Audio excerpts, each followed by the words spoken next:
मोतीपुर गांव में चंदू नाम का आदमी रहा करता था। वो अपनी पत्नी मीना के साथ खुशी से जीवन बिताया करता था। एक बार जब धान की रोपाई चल रही थी, सभी तैयार होकर खेतों की तरफ जाने लगे।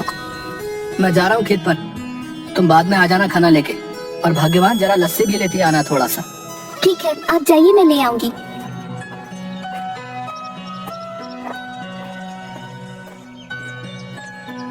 चंदू खेत में पहुंचता है, थोड़ी देर काम करता है, तभी खेतों की मेड़ों पर दो आदमी चल रहे होते हैं। उनमें से एक आदमी छाता लेकर चल रहा होता है, जमींदार करोड़ी मल और उनका मुंशी बाबूलाल। साहब, यह है चंदू, सुना है इसकी फसल बहुत अच्छी निकलती है। इस बार 8 बोरी चावल के लिए इसे बोल देते हैं। गरीब है, 2 पैसा कमा लेगा तो दुआ ही देगा। ठीक है बाबूलाल, जाके इसे बता दो। जी मालिक। अरे ओ चंदू, सुन तो। क्या बात है बाबूलाल भाई? जमींदार साहब तुझसे मिलना चाहते हैं। मुझसे मिलना चाहते हैं? क्यों? अरे वो तेरी फसल खरीदना चाहते हैं, जल्दी जा। जी जमींदार साहब। आओ चंदू आओ, सुना है तुम्हारी फसल बहुत अच्छी होती है। क्या इस बार की फसल तुम हमें बेचना चाहोगे? बाजार के दाम से अच्छा दाम दे दूंगा। ये तो हमारे लिए खुशी की बात है साहब। तो फिर ठीक है, जिस दिन फसल ठीक से तैयार हो जाएगी हमें बता देना, हम आदमियों को भिजवा देंगे। तुम्हारी फसल काटने में वो सब तुम्हारी मदद करेंगे और तुम्हारे घर पर पैसे भिजवा देंगे। उसके बाद जमींदार चला जाता है। चंदू फिर से खेत में वापस आकर काम करने लगता है। थोड़ी देर बाद मीना वहाँ आ जाती है। सुनिए जी, आ जाइए, आपके लिए खाना लेकर आई हूँ, और हाँ, साथ में लस्सी भी लाई हूँ। आता हूँ। इसके बाद चंदू मीना के पास पहुँच जाता है। लाओ लाओ, बड़ी भूख लगी है। लीजिए। मीना, जमींदार जी आए थे, जानती हो उन्होंने क्या कहा? क्या कहा? उन्होंने कहा कि वो हमारी इस बार की फसल खरीदना चाहते हैं और बाजार से अच्छे दाम भी देंगे। ये तो बड़ी खुशी की बात है। ये सब माता रानी की कृपा से हुआ है। मैं कहती थी ना, एक दिन सब ठीक हो जाएगा। माता रानी करे ऐसा ही हो। इसके बाद दोनों घर चले जाते हैं। इसके बाद चंदू सो जाता है। चंदू शाम को उठा और घर के आंगन में लगी क्यारी से सब्जियां निकाली। मैं ये सब्जी बेच के आता हूँ, ठीक है? सुनिए, आप समय से आ जाइएगा, रात होने से पहले। ठीक है।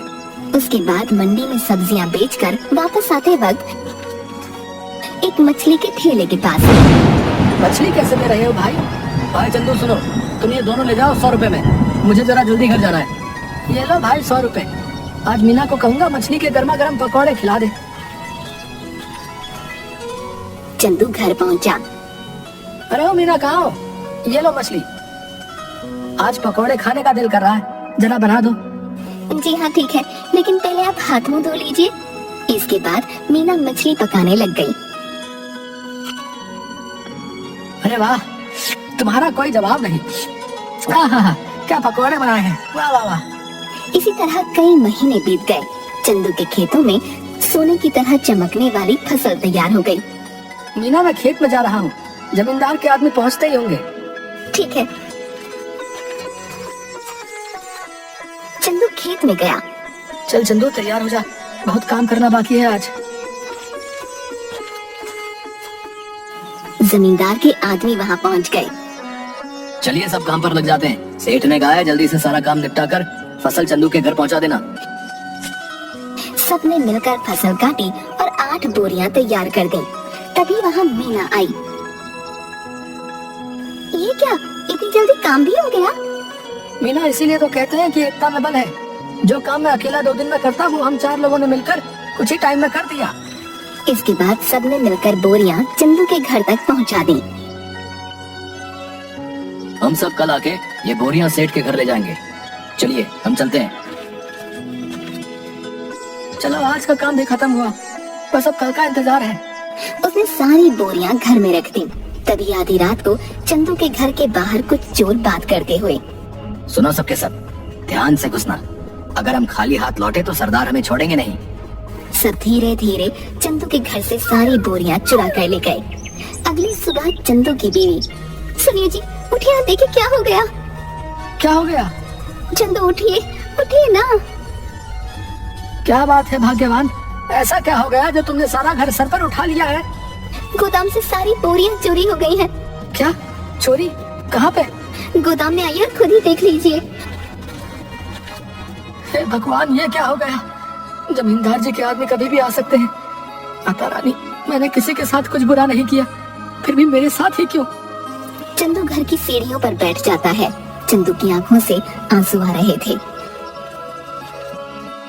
तभी वहाँ जमींदार के आदमी आ गए। अरे भाई चंदू, बोरियां तैयार है ना? नहीं भाई, कल रात को ही किसी ने अनाज की बोरियां चोरी कर ली हैं। ये क्या कह रहे हैं भाई? जमींदार जी कहीं गुस्सा ना हो जाए। तुम तो उनका गुस्सा जानते हो ना। चलो, उनसे बात तो करनी ही पड़ेगी। चलो अब। चंदू बाबूलाल के साथ जमींदार के घर गया। क्या चंदू, तुम सब खाली हाथ क्यों आ रहे हो? जमींदार जी, कल रात को हमारे घर में चोरी हो गई। सुबह देखा तो गोदाम से सारी बोरियां गायब हो चुकी थी। कहीं तुमने किसी और को तो बेहतर दाम के चक्कर में नहीं बेच दी? नहीं जमींदार जी, मैं सच कह रहा हूँ। सेठ जी, एक ही गांव में रहना है हम सबने। भला झूठ बोल के कितने दिन बच पाऊंगा? ठीक है, लेकिन अगर मुझे पता चला कि तुमने किसी और को दिया है, तब देखना कि मैं क्या करता हूँ।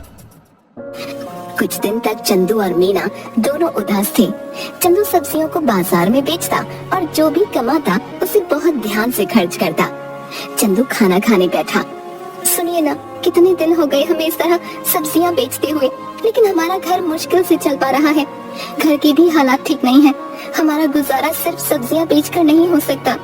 पहले तो अनाज बेचकर हम अच्छे खासे पैसे कमा लेते थे, जिसमें साल भर थोड़ा थोड़ा करके घर चल जाता था। लेकिन अब तो हमें अगली फसल के पक जाने तक इंतजार करना होगा। आप बताइए ना, ऐसे कैसे घर चलेगा? मैं जानता हूँ, लेकिन मैं क्या करूँ, समझ नहीं आ रहा। अचानक चंदू थाली में रखा अचार रोटी के साथ खाने लगता है। अरे भाग्यवान अचार! क्या अचार? क्या मतलब है? मैं आपको अचार की तरह दिखती हूँ? आप मेरे बारे में ये सब सोचते हैं? नहीं भाग्यवान, मैं तो कह रहा था कि हमारी समस्या का समाधान है ये अचार। कैसे? मेरी बात सुनो ध्यान से।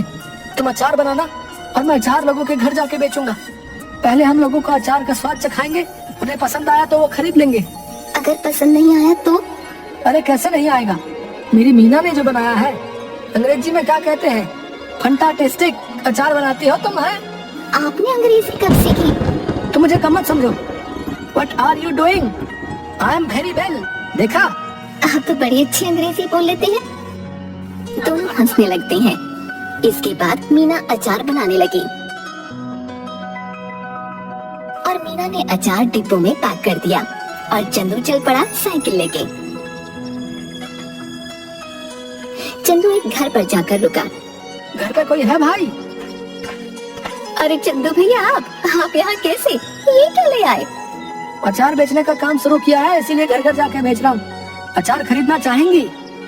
जरूर, जरा चखाना तो भैया। औरत ने अचार चखा तो उसे बड़ा पसंद आया। भैया ऐसा करो, 1 किलो दे दो। कितना हुआ? 150 रुपए में। ठीक है भैया, अभी पैसे लेकर आती हूँ। चलता हूँ बहन। ऐसे करते करते चंदू दूसरे घर गया। रमेश भैया घर पे हो? अरे चंदू, तो कैसा है भाई? और कैसा चल रहा है सब? उस चोरी के बारे में सुनकर बहुत बुरा लगा यार जान के। जाने दो भाई, क्या कर सकते हैं। अच्छा ये बताओ, अचार खरीदते हो बाहर से? हाँ, क्यों? मैंने अचार बनाना शुरू किया है। क्या बात है, जरा चखा दो। चंदू ने उसे थोड़ा सा चखने को दिया। अरे वाह, किसने बनाया? मीना ने। भाभी को कहना बहुत अच्छा अचार बनाती हैं, बड़ा ही कमाल का। बताओ भाई, खरीदोगे? हाँ भाई, क्यों नहीं, दूसरों से भी तो खरीदता ही हूँ, इससे अच्छा तुमसे ना खरीद लूं। ये बताओ कितने में बेच रहे हो? 150 रुपए किलो। ठीक है भाई, 2 किलो दे दो। चंदू ने पैक करके दे दिया। धीरे धीरे उसका सारा अचार बिक गया। चंदू घर पहुंचा। मीना, आप आ गए? कैसा गया आज का दिन? किसी ने खरीदा कुछ अचार? कुछ तो नहीं खरीदा किसी ने। मैंने कहा था ना, मेरा अचार इतना भी खास नहीं है। आपका विचार ही गलत था इसे बेचने का। पूरी बात तो सुन लो। लोगों ने कुछ नहीं, सब कुछ खरीद लिया। देखो जाकर टोकरी में। मीना टोकरी के पास गई। उसने देखा कि टोकरी तो खाली है, यानी कि सारा का सारा अचार बिक गया। मीना बहुत खुश हुई। अब बस तुम ऐसे ही बनाते रहो और मैं घर घर जाकर बेचता रहूंगा। मैं कहती हूँ ना, आप ऐसा करिए, पास के गांव में भी बेचना शुरू करिए। क्या पता वहाँ के लोगों को थोड़ा बहुत पसंद आ जाए। अब हम जितनी जगह जाकर बेचेंगे उतना ही तो हमारा फायदा होगा ना। कल से आप थोड़ा और अधिक अचार लेकर जाना और दूर दूर के गांव तक भी जाना। ठीक कहा तुमने, मैं ऐसा ही करूंगा। कल से तुम ज्यादा से ज्यादा अचार बनाना शुरू करना। आप 1 हफ्ते रुक जाइए, 1 हफ्ते में बहुत सारा अचार बनाकर तैयार कर दूंगी। उसके बाद आप बेचना शुरू कर देना, क्योंकि अचार पकने में भी तो समय लगता है ना। ठीक है, तब तक मैं सब्जियां बेच दिया करूंगा। इससे हमारा घर भी चलेगा और हमें नुकसान भी नहीं होगा। इसके बाद मीना अचार बनाना शुरू कर देती है और कुछ दिनों तक चंदू बाजार में सब्जियां बेचता है। कुछ दिनों में अचार तैयार हो जाता है और चंदू भी बेचना शुरू कर देता है। इस बार चंदू दूर के गांव में जाता है और अचार बेचना शुरू कर देता है। अब धीरे धीरे करके मीना का बनाया हुआ अचार सभी जगह लोकप्रिय हो जाता है। इसके बाद चंदू एक दुकान भी खोल लेता है। अब जो भी ग्राहक आता उसकी दुकान पर ही जाता। एक दिन वहाँ से गुजरते हुए जमींदार जी की नजर चंदू की दुकान पर पड़ी। क्या बात है चंदू, तुम्हारी तो दुकान चल पड़ी। जरा अचार तो चखाना। सुना है तुम्हारी दुकान का अचार सभी को बहुत पसंद आ रहा है। ये तो सबका प्यार है जमींदार साहब। ये लीजिए, आप इसे चख लीजिए। ये तो बड़ा स्वादिष्ट है। ऐसा करो, हमारे घर पर 60 किलो अचार पहुंचा देना। हमारे यहाँ बहुत बड़ा भंडारा है। 1 हफ्ते में हम तुम्हारे घर पर कुछ लोगों को भेज देंगे रात को, इसलिए तुम सारा सामान तैयार रखना। जी जमींदार साहब। रात को जमींदार के लोग चंदू के घर नहीं पहुँचे। रात भी काफी हो गई थी। ऐसा करिए, आप सो जाइए। अगर कोई आया तो हमें पता चल ही जाएगा, तब उठकर उनका सामान उन्हें दे देंगे। तुम ठीक कहती हो, सो जाना चाहिए। क्या पता वो आज ना आए। चलो सो जाते हैं।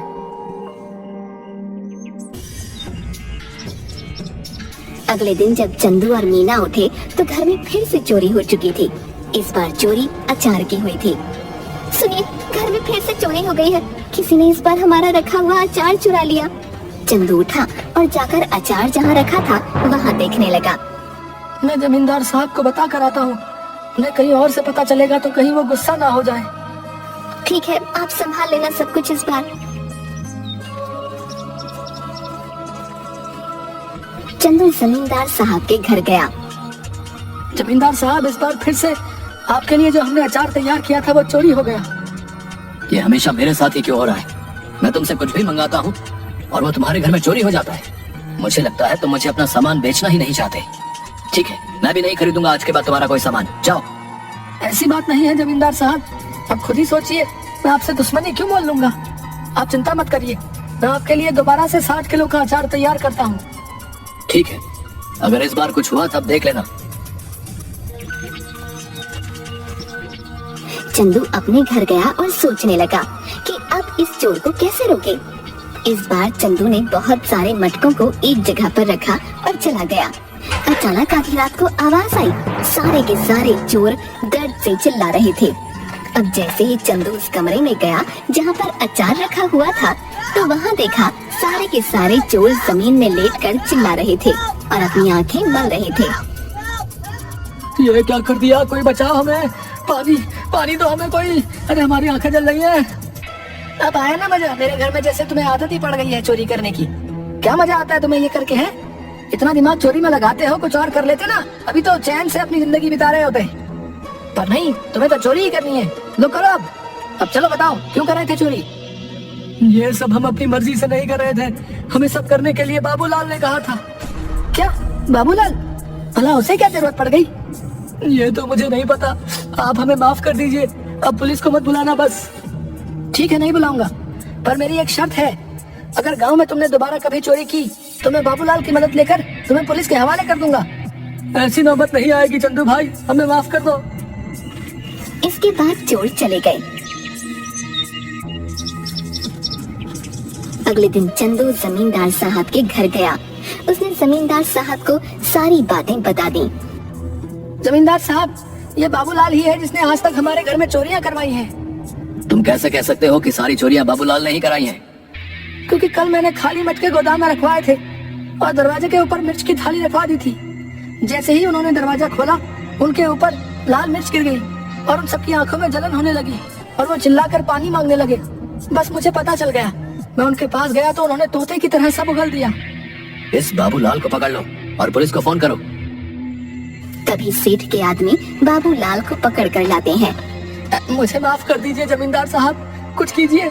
भला मैं इतने सालों से आपके यहाँ काम पे हूँ, कुछ रहम करिए। मुझसे क्या माफी मांग रहे हो? गलत तो तुमने चंदू के साथ किया है, उससे माफी मांगो जाओ। मुझे माफ कर दो चंदू, मैं आज के बाद कभी ये सब नहीं करूँगा। लालच में मुझसे बहुत बड़ी गलती हो गई। गलती तो तुमसे हुई है, लेकिन तुम्हें छोड़ देना मेरे बस में नहीं। आज तुम्हें छोड़ दूंगा तो कल कोई और चोरी कर लेगा। उनके पास एक सबक जाना चाहिए कि जैसा करोगे वैसा भरोगे, इसलिए मुझसे किसी चीज की उम्मीद मत रखो। तभी तो पुलिस वाले आकर बाबूलाल को गिरफ्तार करके ले जाते हैं। भाइयों अचार ले आओ। बहुत सारे आदमी अचार के भरे मटके ले आए।